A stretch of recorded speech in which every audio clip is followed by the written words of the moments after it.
Olá, boa tarde, boa noite, bom dia, seja lá a hora que vocês estão vendo, aqui um crossover de esquerda em debate, feminismo e marxismo. Brincadeiras à parte, eu sou Letícia Parks, sou uma das participantes, construtoras aqui do Esquerda Diário, e hoje eu vou fazer uma entrevista especial com o professor doutor Hakim Adi, que é um incrível intelectual britânico, que já está presente aqui com a gente, tentando pescar um pouquinho do português da apresentação que eu estou fazendo aqui sobre ele. O professor Hakim Adi é professor de História da África e da Diáspora africana na Universidade de Chichester. É autor de West Africans in Britain, 1900 to 60. É autor também de The 1945 Manchester Pan-African Congress Revisited e de Pan-African History, Political Figures from Africa and the Diaspora since 1787. Esse livro que está publicado já em português aqui no Brasil, esse é um dos grandes motivos da nossa entrevista de hoje, é falar um pouco sobre essa obra, né, publicada em português, sob o título Pan-Africanismo, uma História, pela EdUFBA, a editora da Universidade Federal da Bahia, e também autor do seu livro mais recente, que é Pan-Africanism and Communism, The Communist International Africa and the Diaspora.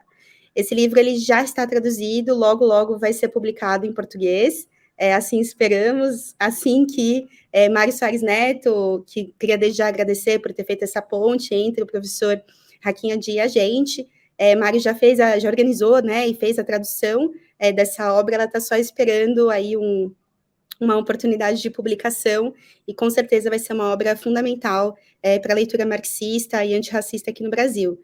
Então, bom, gente, a entrevista vai acontecer em inglês, então a gente vai contar com uma tradução que vai entrar aqui embaixo, para vocês poderem acompanhar todo o debate aqui com o professor. So, Mr. Adi, I'd like to start with the first question, if it's okay. So I think it's really important for the Brazilian public. I was telling you in the backstage of the interview how little we know about Pan-Africanism and how little is published in Portuguese and how little we are capable of getting in contact with this internationalism that the Black struggle experienced. So if you could start, please, defining what is Pan-Africanism. I know it's a very tricky question, but I think it's going to be very useful for Brazilian public. Well, Pan-Africanism is both, we can say, an idea as well as a political movement, which has developed, I guess, particularly over the last 200 years. And it's really the concern of all of those of African descent, not just in the African continent, but also in the African diaspora, a concern with their liberation and their empowerment, and, if you like, addressing the particular problems that all those of African descent have faced. And so one thing which it stresses is the unity of Africa and its diaspora, that, if you like, the liberty, the empowerment of all Africans, all those of African descent is linked. That's really the central feature of Pan-Africanism, and that as part of that unity, if people struggle together, they can overcome, or we can overcome, the common problems that we face. So that's the kind of essence of Pan-Africanism. And of course, it often emerged amongst those in the diaspora who were aware that they were no longer in Africa, if you like, that they'd been forcibly removed from Africa. And, you know, that was the cause of the particular problems that they faced. But in its early days, it's also to be found amongst those in the African continent who also recognized there was a global problem facing people of African descent, common problems which all those of African descent had to face. So that's the kind of essence of Pan-Africanism. It goes through different phases at different times because people face slightly different problems. I say in my book that it's like a mighty river with different streams that flow into this river, different currents which flow into this river, slightly different political perspectives, but all geared to solving the problems of all of those of African origin, particularly the liberation of the African continent itself, the unity of the African continent, and the unity of all of those of African descent. So that's, I would say, is the kind of essence of Pan-Africanism. So I think that taking from that last part, that is super related to my next question. You have that image present in the book, like, right, Pan-Africanism History, that was published here in Brazil. That Pan-Africanism is like a river with several streams, just like you just said. So it's a way, I understand, to demonstrate that there is no homogeneity in the movement throughout history. So my question is, in the emergency of Pan-Africanism, what was the relationship between Black elites in African countries and imperialist countries? So this special relationship between these two different elites, what was its influence in the foundation of Pan-Africanism? I mean, it would depend, again, how we define these terms of, if we look at, for example, the first Pan-African conference, the first conference to use the term Pan-Africanism, or Pan-Africa, really was held in Britain in 1900. It was convened by those who were essentially based in Britain. So, what kind of Africans were based in Britain during that period? They tended to be, some of them, students. They might be studying a variety of subjects. Some of them came from the African continent. Some came from the Caribbean. Some came from Europe, essentially. They came from different parts of the world. The inspiration for that conference, the inspiration for the Pan-African organization that formed it, came from an African woman, a woman called Alice Kinloch, who had traveled to Britain from South Africa, concerned about the exploitation of African workers, particularly in the diamond mines of Kimberley and so on. So I'm not sure that we would call any of these people elite exactly. Some of them who were students came from quite wealthy backgrounds. They were educated in the Western sense. Many of them were intellectuals, we'd say, in the Western sense, but they had a, like a kind of profound awareness of the situation facing African people globally, very often because they traveled around for various reasons.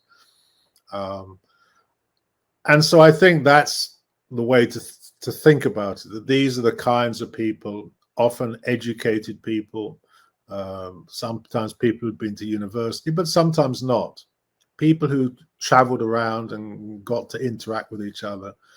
These were really the kinds of people who became involved in the early Pan-African movement. Generally speaking, although not all, some came from more humble backgrounds, but often had some education. So they were different from the vast majority of people in Africa, because the vast majority of people in Africa did not have university education, did not even have high school education.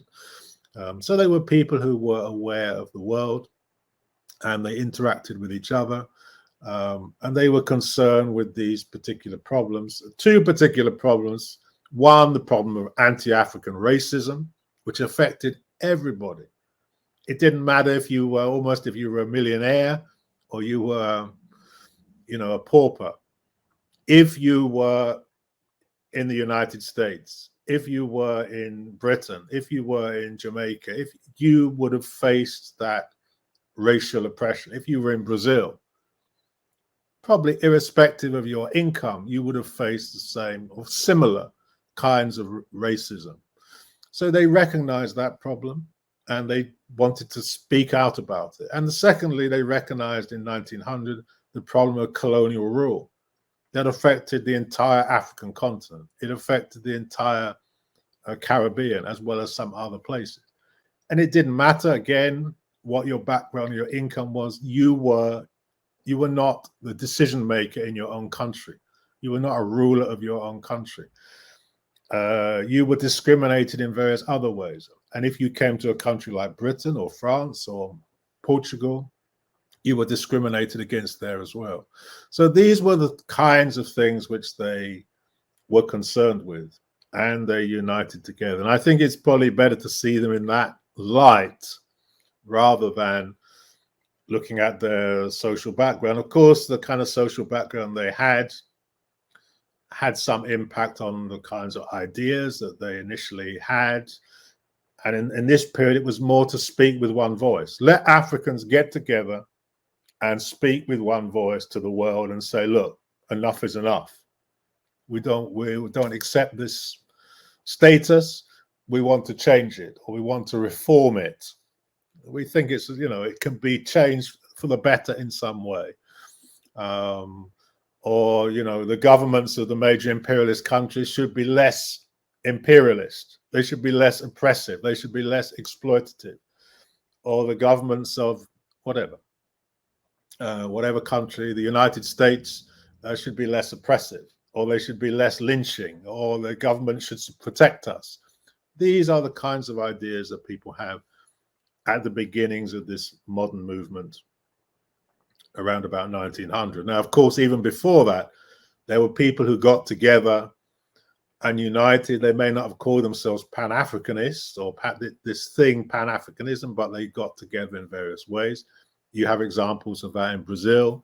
There are examples of that in Britain, or even going back to the 18th century. Sometimes we can go back even further. In the book, I talk about other manifestations of Pan-Africanism, like even the revolution in Haiti, we can say was a manifestation of Pan-Africanism. Why? Because Africans are coming from different parts of the continent. They're situated in the diaspora, in some place in the Caribbean.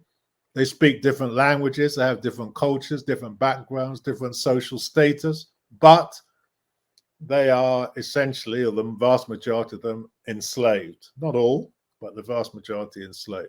But they came together, they organized themselves, they said, we have this problem in common, let us address it, let us unite and liberate ourselves.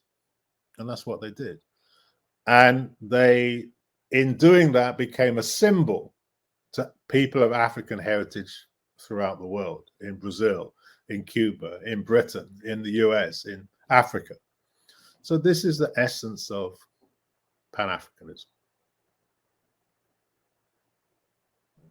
It's really interesting because it makes me think of the fact that from uniting against racism, the whole idea of being colonies and oppressed nations comes to the table, and all these types of struggle get together and form this very diverse movement, as you were saying.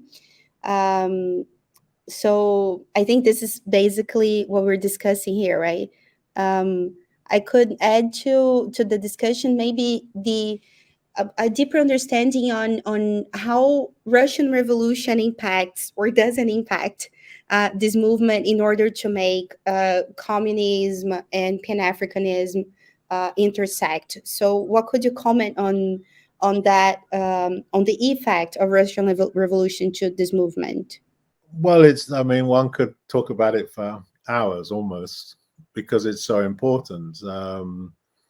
This is probably the kind of defining event of the 20th century, the most important event of the 20th century, for so many reasons. Firstly, because it shows that this system, which oppressed everybody in Africa, in the Caribbean, in South America, in Britain, in France, in everywhere, this system could be overthrown, could be changed, could be transformed. That is like an incredible thing, that you are exploited by this system you're complaining about racism, you're complaining about colonialism, and somebody tells you, well, actually, in Russia, which itself was an imperialist country, which exploited, it didn't have colonies outside Russia, it had colonies inside Russia. It was an empire. So this empire has been overthrown. And it hasn't been overthrown by, you know, some miracle. It's just been overthrown by ordinary people organizing themselves, people of different nationalities, speaking different languages, people who previously may have been, you know, had differences between, somehow they got together. Many of them illiterate, just like people in Africa, most people in Africa, and they had got rid of, you know, this big imperialist power headed by an emperor who'd be, you know, emperors had been in Russia for whatever, hundreds of years, centuries. They'd overthrown it all. And these ordinary people were running the country. I mean, that is just an incredible thing to hear about. If it happened today, we'd all, you know, we'd say, oh, wow, you know, that's, and then we already heard about it. But in that day, it was the first time it had ever happened. It's never happened before. And remember that just as now, everybody's being told, well, this is it. You have this capital-centered system. Isn't it wonderful? Isn't it marvelous? Look what it's producing. All these wonderful things, new technology. You know, you have the vote, or you have this, or you have that, why, or whatever you have. Why are you complaining? Isn't it fantastic? Oh, okay, there's these few problems, but we can change one or two things. We can give women the vote if you really insist, or we can get, or whatever. And it will be, and no, the people in the Russian Empire said, no, we're not going to have any of that. We're just going to get rid of the whole thing. So this is so inspiring to people. And we find then that people in the US, in the Caribbean, in Brazil, and in Africa itself, look at this, and it opens up all kinds of possibilities, that this is actually a possibility. This can happen.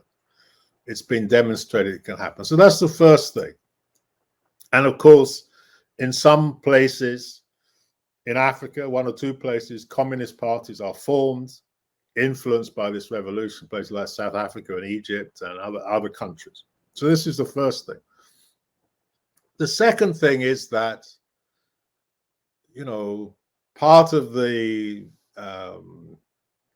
importance of that revolution is it brought to light, or it further developed the ideas of what people today call Marxism, or what some of us call Marxism-Leninism.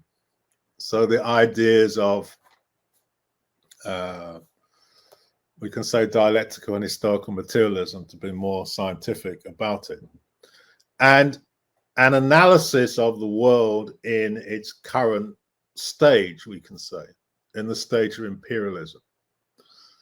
And that analysis was undertaken in particular by Lenin, the leader of the Bolshevik Party in Russia. And he made a very important analysis. And I'm not going to present the whole analysis now because it's very profound.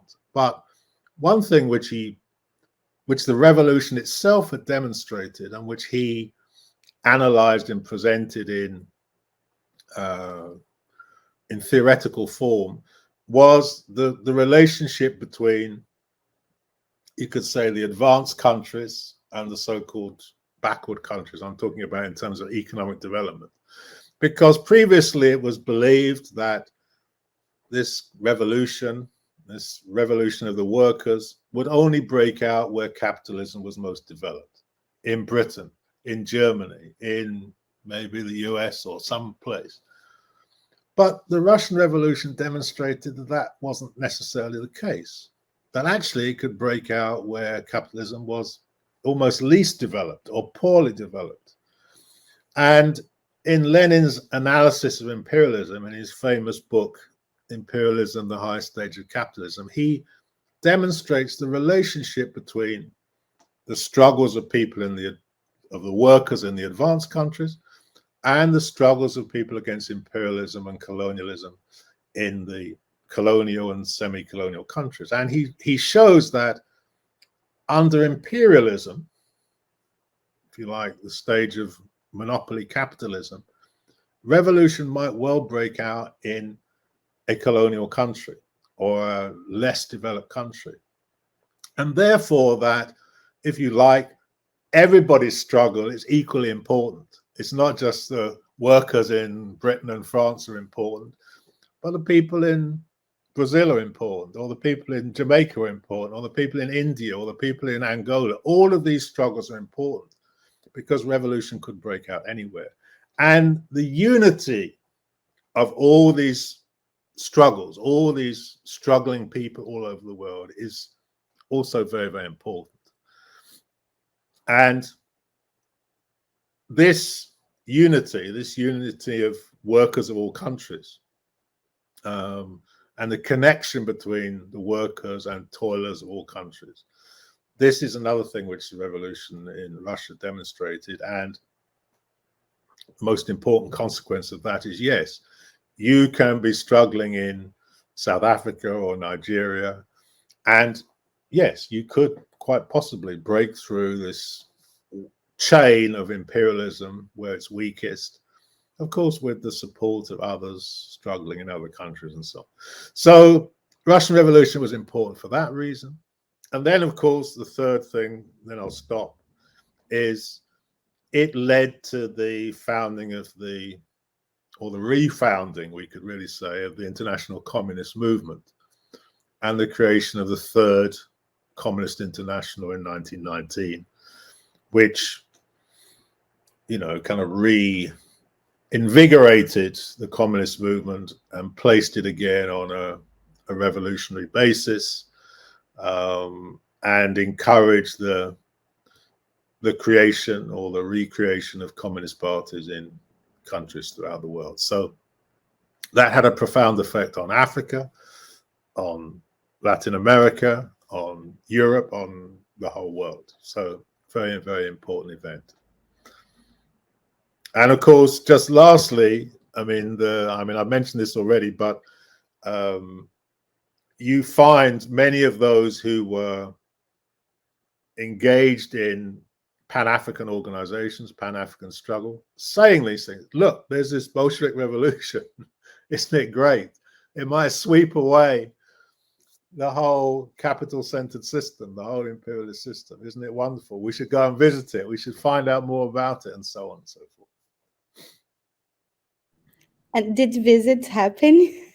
Sure. I mean, you look at all these people who went in the early years of the revolution. W.B. Du Bois, one of the most famous African-American Pan-Africanists, went to the Soviet Union, as it was then, I think in 1926. And when he came back, he said, if what I've seen with my own eyes and heard with my own ears is Bolshevism, then I am a Bolshevik. Even though it took him another, you know, whatever it was, 45 years to become. But anyway, he said that, and others, many other people went, particularly from the US, but also from African countries and also from the Caribbean, from Latin America. People visited, and one of the things they were normally impressed with was going to, you know, Soviet Central Asia, as it was then called. So the east of what was then the Soviet Union, to Uzbekistan or to one of these places, and seeing countries which had formerly been essentially oppressed colonies within the Russian Empire, you know, people running their own lives, people being educated to a high level, people, you know, maybe women who had been oppressed and hadn't been educated now being educated and so on. So this was generally one of the things which impressed people. And just to give a little anecdote from Britain, this is years later. In 1948, the British government actually sat down and said, we're very worried about the Soviet Union because everybody knows that they've solved all of these national problems. National oppression has generally been solved. And everybody knows that the British Empire is like a prison of nations. So what are we going to do? we need to develop a whole propaganda exercise to spread disinformation about the Soviet Union, to say how terrible it is, and at the same time say how wonderful the British Empire. This is the British government that's saying this. So people generally recognize that these problems had been solved. Okay, obviously there were various issues that weren't solved, but the basis of solving the problems had, been created during that period. So that's awesome. It reminds me here, we find a lot of documents of Brazilian history where the bourgeoisie showed desperation about the Hagen Revolution. So there was this fear all around. So revolution is a bad word for them, and it's always an amazing word for us. I was really impressed by your smile when you were talking about Russian Revolution. So yeah, thank you. I only smile when I'm talking about revolution. Yeah, that's what we must do, right? As you brought up Dubois, I don't really know how you say that in English. Americans say Du Bois. Du Bois. I'd like you to comment a little. What were the ideas in shock when communist approach is more connected to Pan-Africanism? So how is the effect in terms of different tendencies or different streams coming from the influence of Russian Revolution, and special, how did Communist International debate with leaders like Garvey or Du Bois? Okay. Okay. Well, we can say by the time of the period after the First World War, 1919 and so on, we find in the international Pan-African movement of that time that the dominant tendencies were Anglophone. They were about essentially what was going on, particularly in the US, but also in other places. But these were probably the most influential tendencies. And you have two key figures in that. One, W.B. Du Bois, who was an African-American, essentially academic, intellectual, a historian, a sociologist, a professor, and so on. And then the other was Marcus Garvey, who was a Jamaican printer by trade, but who developed what he called his Universal Negro Improvement Association, which was probably the biggest Pan-African organization that ever been created, and had members in Brazil, in Cuba, in the United States, in Britain, in France, throughout the US, in parts of Africa, and so on. Was very, very influential. So what did Du Bois say and what did Garvey say? Du Bois, essentially what he did during this period from, we can say, 1919 to 1930, he kind of re-established Pan-Africanism through a series of congresses that were held mainly in Europe, but also in the United States in 1919, 1921, 1923, and 1927.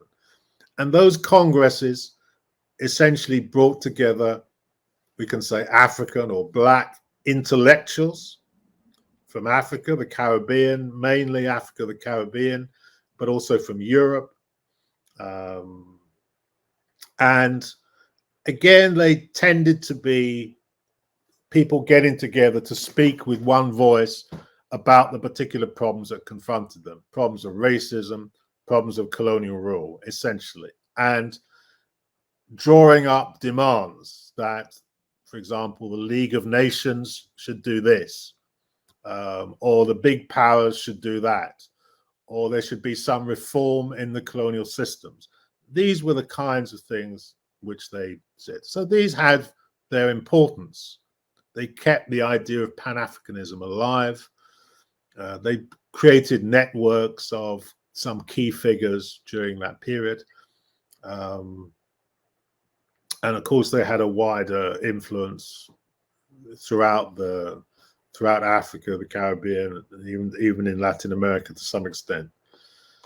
In opposition to that, Marcus Garvey's UNIA was much more of a mass movement, a movement amongst ordinary people. It had its own newspaper called Negro World. He promoted, I would say, three key things. One that comes out of a long tradition of Pan-Africanism, which is what we could call vindication. In fact, it was called vindication, meaning vindication of Africanness. That racism was to be opposed by people having a pride in their Africanness. You should be proud of in those days they said race, proud of your race, proud of how you look, proud of your history, proud of all these things that people are still proud of. Ancient Egypt, Africa has a history, that Africans have done wonderful things. So all the things which were a refutation of the racism and Eurocentrism that existed. So this was something that Garvey was very strong on. The second thing was he, again, following in a much older tradition, he thought that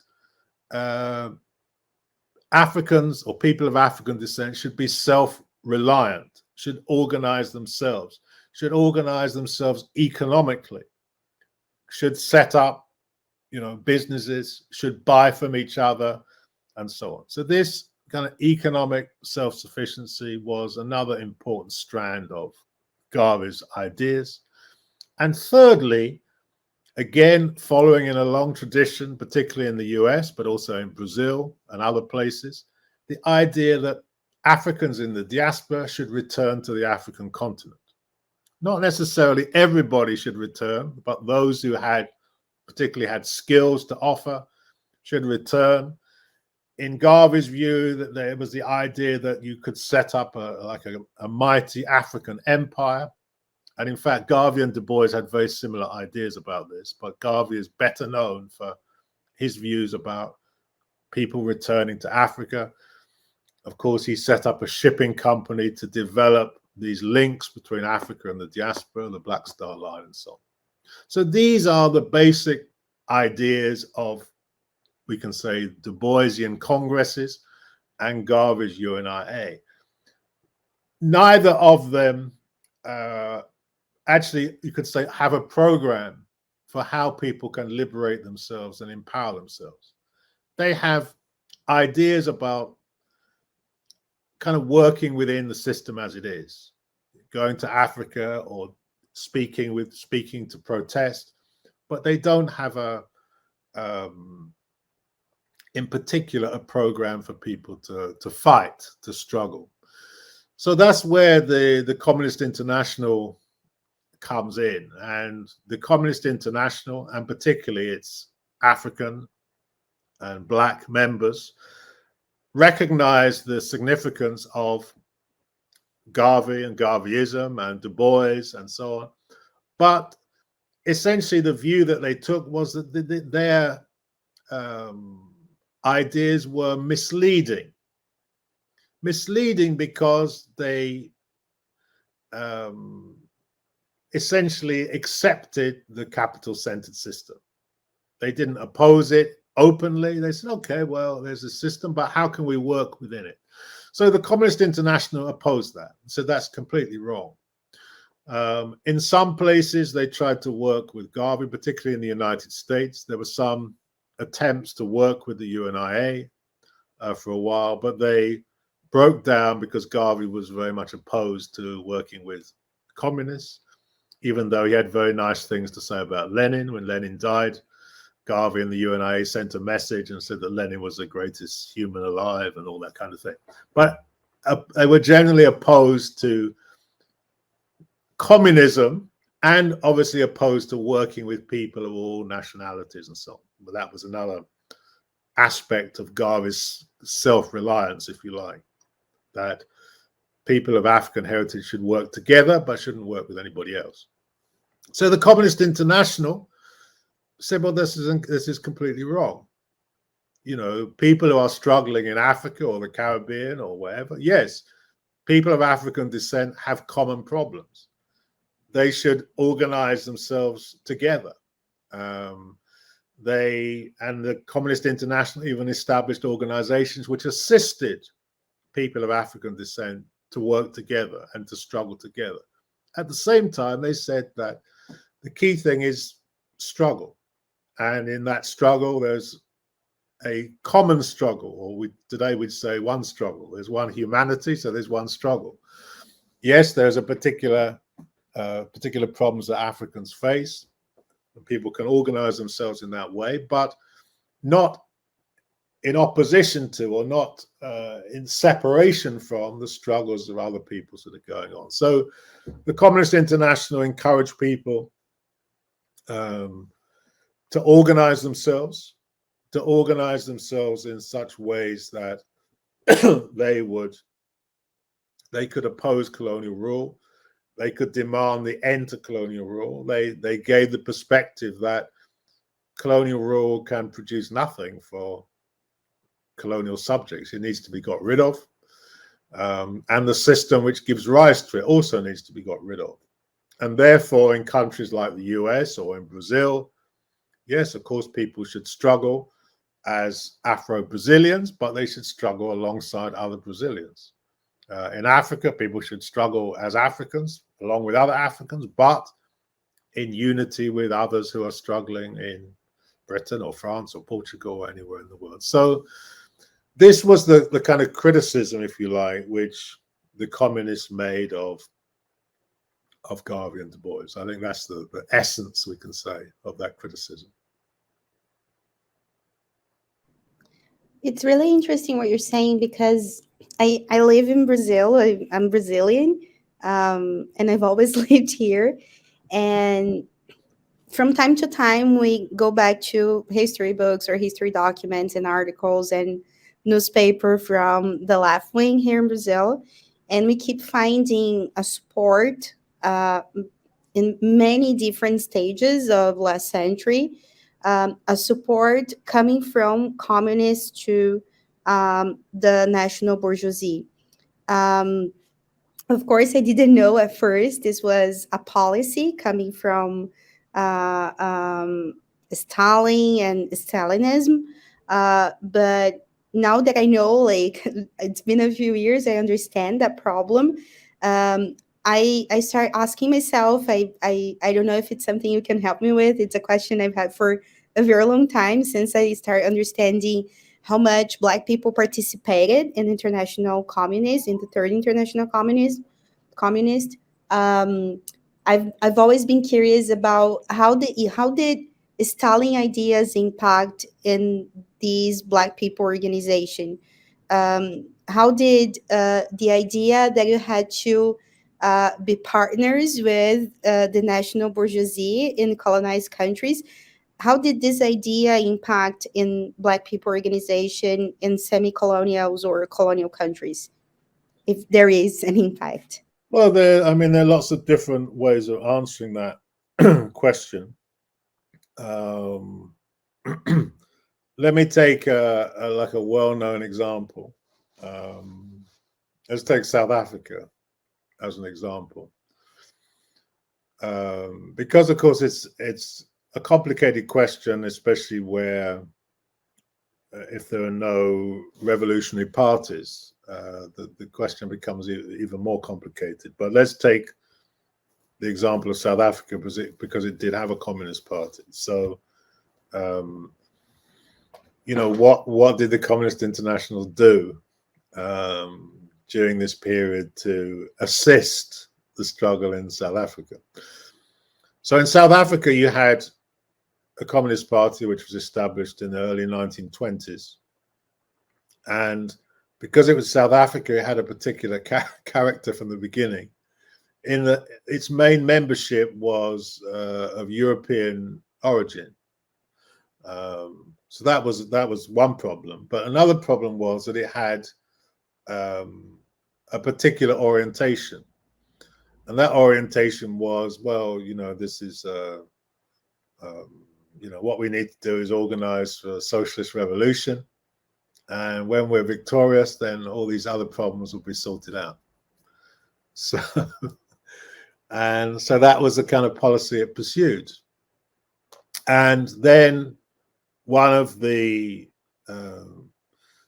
black members of that party went to the Communist International. There was a discussion, and what should the policy of the South African Communist Party be? And I'm simplifying this, but anyway, this is the essence of it. So the Comintern said, well, and I'll explain a little bit in a moment about how these things work, because let me preface it by saying that we tend to think of, or the way where these things are presented to us, is that somebody in Moscow said something. Let's say Stalin said something. So then the Communist International said, right, that's what we'll do.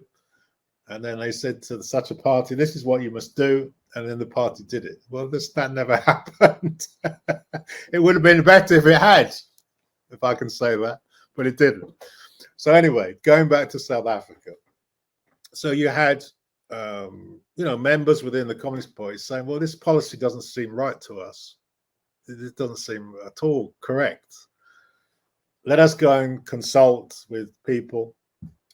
And so they went, and as I said, in particular, a particular black member of the party went and discussed with the Communist International what the policy was. And they said, well, that can't be right.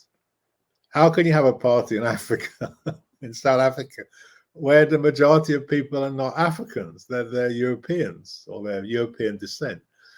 That can't be right. The South African Communist Party needs to change its composition. And so, a lot of struggle ensued, but over time, the South African Communist Party changed its composition. In the end, it had a general secretary who was an African and so on. But the Communist International said, well, hang on a minute, that's one thing. But then there's also the what's all this about, organizing for socialist revolution? Because South Africa is a kind of peculiar country. That's essentially a semi-colonial country. I mean, especially at that time, it was even more semi-colonial because it was kind of partly under, British jurisdiction, if not directly, certainly indirectly in terms of economics and so on. So just to say that the struggle is to organize a socialist revolution when the majority of the African population are oppressed and don't even have the right to vote and all these kind of things, that cannot be the immediate task of this party. The immediate task of the party must be the liberation and empowerment of the majority of people. And then, when you developed and got to that stage, then people can be thinking of organizing, so on and so forth. So that was the orientation that it took. And of course, one can judge from history how things turned out, because if you actually look at the history of South Africa, and as it turned out, that struggle for the liberation of the majority, or what people later called majority rule, became the struggle which kind of galvanized the country and, was led by the communists, because Mandela was a communist, Walter Sisulu was a communist, everybody was a communist who led that struggle. So you could say there was some merit in that view. Of course, once a country has got to that stage where it's basically, it's got to that stage of liberating itself in that way, that's of course not the end of the struggle. And then there's, what needs to happen next, and we can say what hasn't happened next. But most people would say that at least, the oppressive anti-African regime has been smashed, and there's a possibility of going on and so on. So this was the attitude they had. So in other African countries, again, the situation is more difficult. If you actually look at the policies of the Communist International in general, they were not actually geared very much to national bourgeoisie in Africa. In fact, you might actually criticize them from the opposite position and say, actually, they were too much focused on workers. And anyway, I mean, it's quite complicated, but certainly the organizations that were formed were mainly about organizing workers. They weren't directed towards what you call national bourgeoisie. So I think that we have to look, and again, if we look at the Caribbean, a similar policy, again, organizations were based mainly on organizing amongst workers, farmers, and again, South Africa is another example. Again, the emphasis again was actually on workers and farmers and organizing amongst trade unions and organizing workers into trade unions and so on. So that was essentially the policy. And of course, there are obvious reasons why that was the case. That's not to say, I would say it's not necessarily wrong to, you know, organize amongst other sections of the people, you know, intellectuals, educated, and even, you know, because even I mean, there wasn't, in African countries, there wasn't even a bourgeoisie. That's part of the problem, because colonialism completely eliminated, generally speaking, that class of people. You couldn't be you might be a merchant, you know, you might, if you were lucky, and even then you probably wouldn't be able to import or export things. You might have a big shop or something like this. So the fact is that even this section of the people were oppressed by imperialism, were stifled by colonial rule. And if we look at the anti-colonial struggle as it developed in Africa, very often those sections of the people were also involved and have often led those struggles, because they also wanted to get rid of colonial rule because it was in their interest to do so. The difficulty is once they've got rid of colonial rule, they don't want to do anything else very much, because the capital-centered system is in their interest. So, but I don't think the Communist International, it could be accused of all sorts of things, I'm sure, but I don't think that's, from the evidence I've seen, I don't think that was an issue or a problem. I think I'm asking one last question because our time is becoming shorter, and it's full of ideas, this interview already. It's been amazing.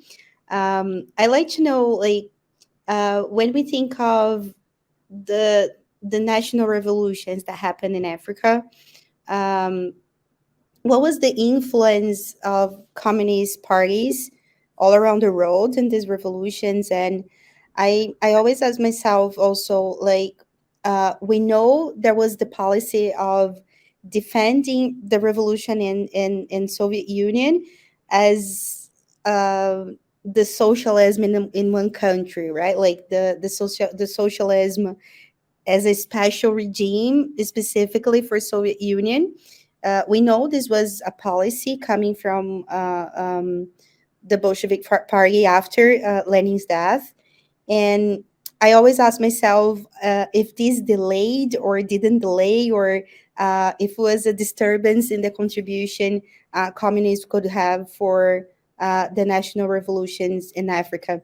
We see they happened a very long time later in history, but there were sparks during the early decades of 20th century. So I wonder why did they take that long? I know war happened in between some of them, like the sparks and the actual happening of the revolutions.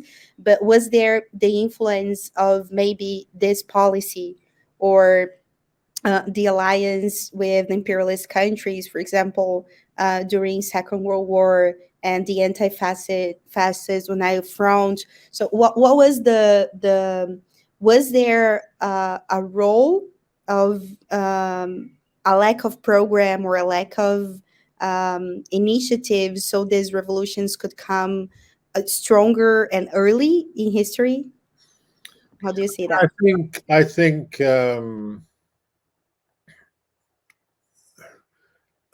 I think the main sort of influence on the influence of the communist movement, of Marxism and so on, was, it definitely had its impact.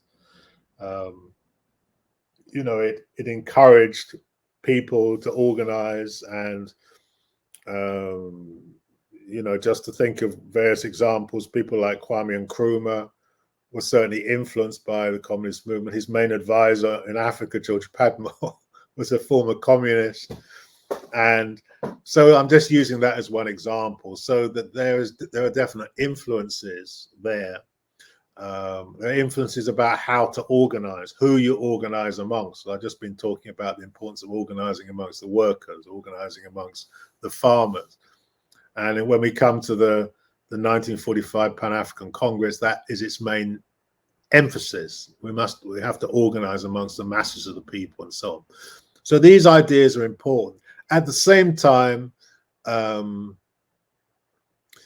know, there were other factors which strengthened or weakened the anti-colonial movement in African countries. I mean, the key thing is the kind of oppressive nature of colonial, which obviously is military rule, is extremely oppressive, is attempting, you know, to keep people disinformed, uneducated, illiterate, and so on and so forth. So these are very big problems, and you find, you know, in that a major problem.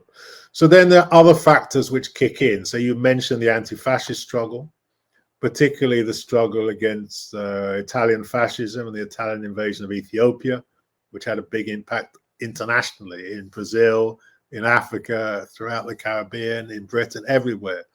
This kind of galvanized people of African heritage in particular, because Ethiopia, again, was a symbol of African independence. It's being educated by these it's being invaded by these fascists, and they're being supported by the big imperialist powers, by Britain, by France, by the United States, and so on. So that invasion really weakened colonial rule, because people said, okay, we're opposed to Italian fascism invading. How is that different from Britain and France invading? And the British and French had to explain why their colonialism was better than Italian fascism, and they were unable to do that. So that weakened them. We also find the period of the 1930s, the Great Depression, put a bigger impact on all the colonies, the whole world. That led to struggles breaking out in Africa, the Caribbean, and elsewhere. So that period was a very important period for developing new political organizations. And then the Second World War added to that, because again, it was a war, or it became a war against fascism, in which the people were victorious. And that gave people, again, more inspiration. They'd fought in a war. Africans had fought. They'd given their lives. What were they fighting for when they themselves were oppressed? So that inspired people, and it led to this weakening of the big imperialist powers. Britain, France were more or less bankrupt. It also led to the emergence of two superpowers, that whatever anybody says about the Soviet Union, in 20 years it had become a superpower. And it was a superpower that was opposed to colonialism.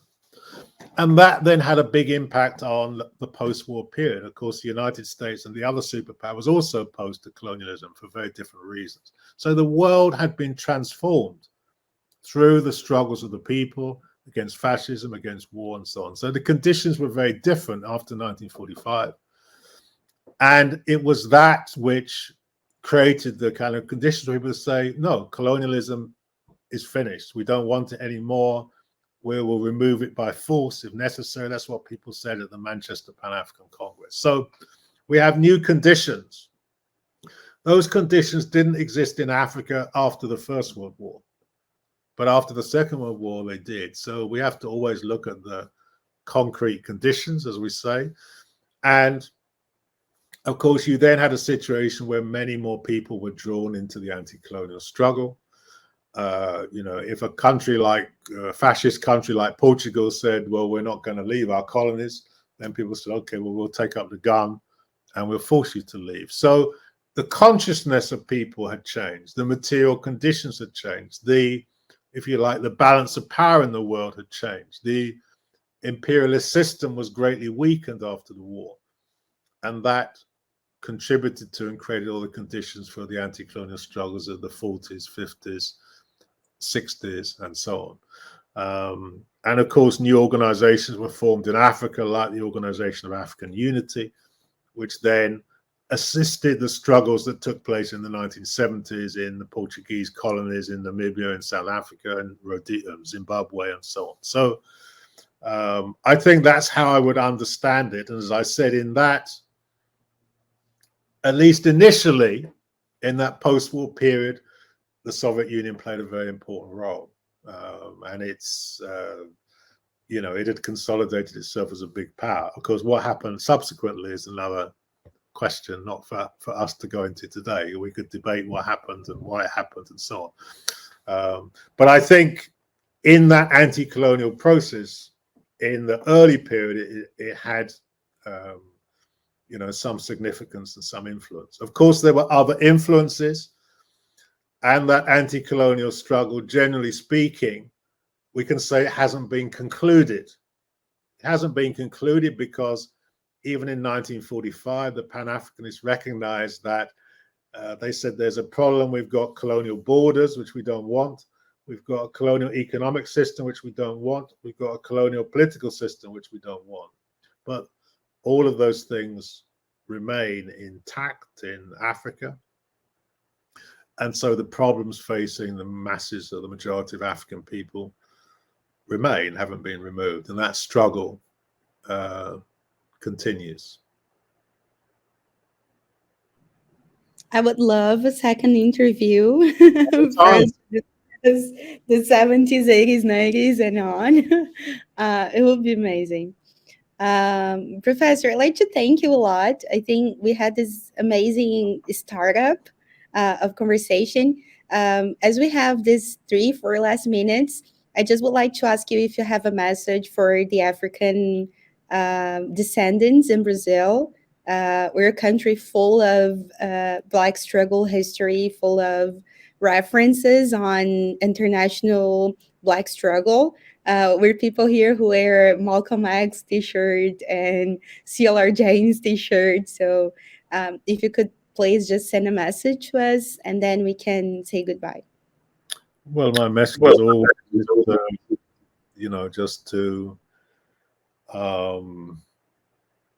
you know, to have, you could say, revolutionary optimism, that if, you know, people already in Brazil have gone through amazing struggles and major achievements, just in securing the Brazil that you have today, which wasn't the Brazil you had 3 years ago, it wasn't the Brazil you had 50 years ago. So great progress is made, great strides are made, great struggles have been undergone, great sacrifices have been made. And as always, you know, there's a necessity to continue that struggle until, you know, the people are the decision makers. That's what it's all about. How do we become the decision makers? And so to continue and also I think to sum up all those struggles, because often I always say we are our own, we make our own history, we are our own liberators, but do we understand, have we learned the lessons from all those struggles, which are so rich, such a rich history?